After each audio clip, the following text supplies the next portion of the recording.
नमस्कार, मैं कमलेश कुमार राय।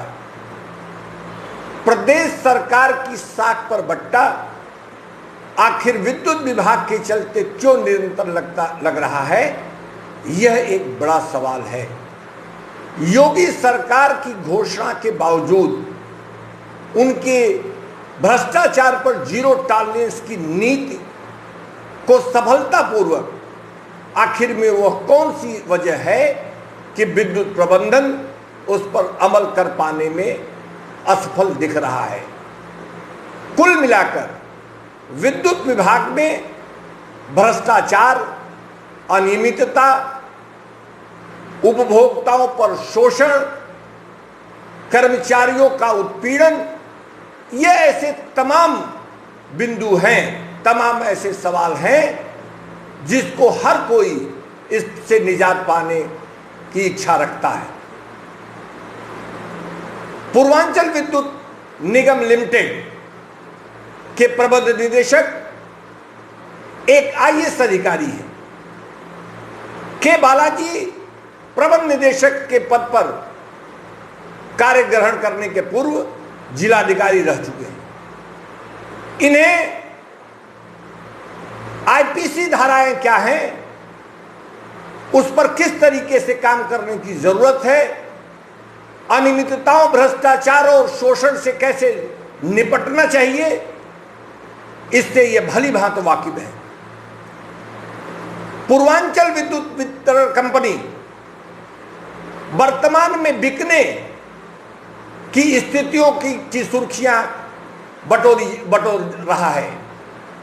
इस बात का माहौल गर्म है कि पूर्वांचल विद्युत वितरण कंपनी बिकने जा रही है, लेकिन प्रबंध निदेशक द्वारा इस माहौल को ठंडा करने के लिए प्रदेश सरकार की नीतियों के अनुरूप क्या असल स्थिति है, इसको सामने रखने के लिए आगे आने की जरूरत है।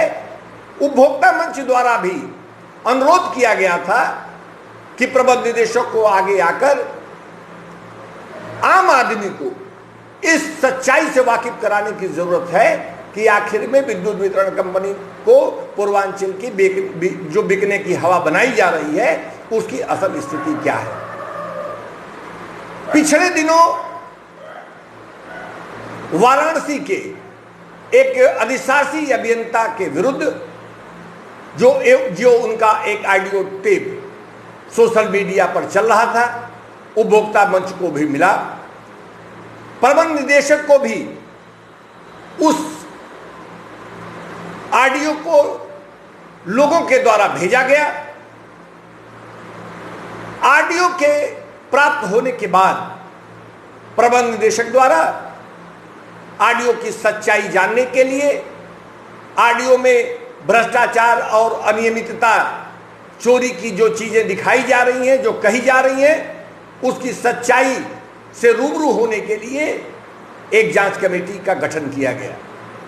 लेकिन जांच कमेटी के गठन से लेकर जांच कमेटी द्वारा की जा रही जांच सवालों के घेरे में है। जांच कमेटी के गठन में जिस ढंग से जांच के लिए पर्याप्त 3 दिन का समय होना बताया जा रहा था कि जांच के लिए काफी है 3 दिन का समय, लेकिन प्रबंधन द्वारा 15 दिन का समय दिया गया। वहीं 21 अगस्त को जब इस जांच कमेटी का गठन हुआ, उसी रात्रि यह सूचना मिली कि यदि मौके पर तत्काल प्रभाव से अगर कार्रवाई नहीं की गई, मौका मुआयना नहीं किया गया, तो वहां से चोरी से लगवाए गए खंबे और केबल सब वहां से डिसमेंटल कर गायब कर दिए जाएंगे। प्रबंध निदेशक पूर्वांचल द्वारा तत्परता बरती गई। 22 दिसंबर को मौके पर जांच टीम को भेज दिया गया। प्रबंध निदेशक के आदेश से डायरेक्टर तकनीकी पीपी सिंह भी मौके पर पहुंचे। अगर जांच समिति के द्वारा की गई कार्रवाई को सिलसिलेवार ढंग से अगर हम समझना चाहें, तो शुरुआती दौर से ही जांच कमेटी ने अपनी जांच में बारीकियों का उनके अभाव रहा। जांच कमेटी द्वारा नियमों के तहत काम करने में कोताही बरती गई और उसी का नतीजा यह रहा कि आज 26 तारीख तक 21 को इस कमेटी का गठन हुआ है। कई दिन बीत जाने के बाद भी प्राथमिकी तक थाने में दर्ज नहीं कराई जा सकी है। जांच समिति को मौके पर खंबे गड़े मिले, लाइनों का अवैध होना बताया गया। जांच समिति के सामने लोगों का बयान आया कि एक दिन पूर्व ही जांच समिति गठित होने की सूचना के बाद केबिल उतरवा देने का काम किया गया। लेकिन आश्चर्य इस बात का है कि जांच समिति के अध्यक्ष गोयल द्वारा जब शुरुआती दौर में जब जांच करने वो मौके पर पहुंचे तो बड़ी तत्परता से उनके द्वारा यह थोड़ी ही देर में यह कह दिया गया कि मौके पर सब ठीक है। वह तो संयोग की स्थिति थी कि डायरेक्टर निदेशक पीपीसी मौके पर पहुंच गए और उनके द्वारा जब बारीकी से मौके की जांच कराई गई तब दूध का दूध पानी का पानी हुआ और पता लगा कि जहां एक तरफ गांव उमापुर जो भदोही जिले में स्थित है, जो आरोपी अधिशासी अभियंता का गांव बताया जाता है, जिसकी गांव प्रधान उनकी माता जी हैं, वहां सब कुछ नियम विरुद्ध ढंग से चल रहा था। गांव में जहां पूरी लाइन अवैध है मानी गई, जहां विद्युत विभाग ने यह बताया कि वो उसकी लाइन नहीं है, वहां पर उपस्थित जेई और सहायक अभियंता द्वारा यह खुलासा किया गया कि यह विभाग की लाइन नहीं है। स्वाभाविक रूप से जब वो लाइन विभाग की नहीं थी तो वहां लगे खंबे अवैध थे। खंभों पर यूपीपीसीएल लिखा होने से यह स्पष्ट था कि वो वहां पर यह चोरी से ले जाए गए खंबे लगाए गए। गांव के लोगों द्वारा यह भी बताया गया कि एक दिन पहले जो केबल उतरवाया गया है वो उसी गांव के एक संविदा कर्मी के पास रखा गया था। लेकिन आश्चर्य का विषय है कि जांच कमेटी द्वारा तत्परता नहीं बरती गई और उस केबल की बरामदगी के लिए कोई उपाय नहीं किए गए, जबकि मौके पर क्षेत्रीय पुलिस के साथ साथ उनके साथ जो जांच टीम के सदस्य थे, विजिलेंस इंस्पेक्टर, वह भी मैं फोर्स उनके साथ थे। अगर जांच टीम चाहिए होती तो मौके पर तत्काल प्रयास कर उस केबल को बरामद किया जा सकता था। यही नहीं, जांच टीम ने आईपीसी प्रावधानों के विपरीत जिस ढंग से भीड़ में बयानों को दर्ज किया गया वह भी एक हास्यास्पद स्थिति है। जानकारों का यह मानना है कि किसी भी हालत में आईपीसी प्रावधान इस बात की इजाजत नहीं देता कि भीड़ में बयानों को दर्ज किया जाए। और यही नहीं, बल्क में गड्डियों में लोगों के द्वारा बयान दर्ज कर फर्जी ढंग से बयानों को दर्ज कराकर जांच अधिकारी को भेजा गया और जांच अधिकारी द्वारा उसे संज्ञान में लेने की बात बताई जा रही है। यही नहीं, 25 अगस्त को जांच कमेटी द्वारा आरोपी अधिशासी अभियंता शहरी चतुर्थ के ऑफिस में जाकर उनसे बयान दर्ज करने की बात बताई जा रही है। ये सब कुछ आईपीसी प्रावधानों का खुल्ला उल्लंघन है।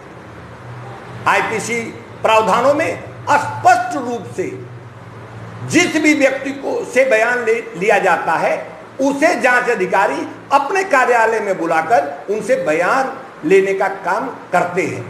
बयान बाकायदे हाथ से बयान लेने वाला आदमी दर्ज करता है और बयान देने वाला आदमी अपनी जबान से सारे बयान को सिलसिलेवार ढंग से बताता है, वो लिपिबद्ध किया जाता है और इसके बाद दोनों के बयान पर दोनों के हस्ताक्षर किए जाते हैं। इसके विपरीत जहां एक तरफ बल्क में बयान मंगाए जा रहे हैं, वहीं दूसरी तरफ आरोपी अधिशासी अभियंता के कार्यालय में जाकर उसके सामने बैठकर जहां उसके कई आदमी इर्द गिर्द घूमते हुए मिलते हैं, वहां जाकर उसके दबाव में बयान लेना यह किसी भी तरीके से आईपीसी धाराओं का के अनुरूप ये कार्यशैली नहीं है। कुल मिलाकर स्थितियां इस ढंग की हैं कि किसी भी ढंग से जो काम जो किया जा रहा है जांच कमेटी के द्वारा वह नियम संगत नहीं है। ऐसे में यह जरूरी है कि जो जांच कराई जा रही है, जो जांच कमेटी कर रही है, जो बयान जांच कमेटी द्वारा लिया जा रहा है, उसका लिपिबद्ध अपने कार्यालय में कराया जाए। उसको नोटिस भेजकर बयान देने वालों को बुलाने की जरूरत है और एक एक व्यक्ति के बयान को अपने कार्यालय में लेना ही प्रावधानों को के तहत वाजिब बताया जाता है। इसके विपरीत यदि अगर कोई काम किया जा रहा है तो निश्चित रूप से वह नियम विरुद्ध है और उसकी कोई भी मान्यता किसी भी स्थिति में कहीं भी नहीं हो सकती। ऐसे में पूर्वांचल विद्युत वितरण निगम लिमिटेड प्रबंधन को इसको गंभीरता से संज्ञान में लेने की जरूरत है।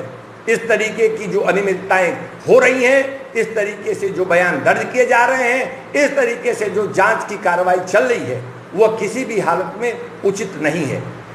सवाल उठता है कि आखिर में वो कौन सी ऐसी स्थिति है जिसके चलते जांच कमेटी सारे नियमों कायदों को ताक पर रखकर इस तरीके की कार्यशैली से वो गुजर रही है, जबकि उसमें एक सदस्य जो इंस्पेक्टर विजिलेंस हैं, उनको आईपीसी धाराओं की पूरी जानकारी होनी चाहिए, होगी।